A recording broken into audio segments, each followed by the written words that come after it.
inn sem vildi komast inn. Jólasveinn, ég treyst á þig, veiðimaður skýtur mig.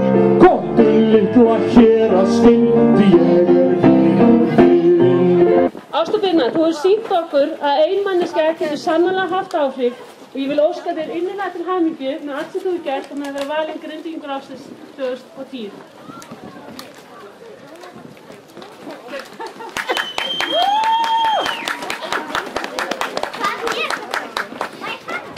Ég vil að lokum óska ykkur öllum gleðilegs árs. Við vonum að árið 2011 verði okkur gæfuríkt.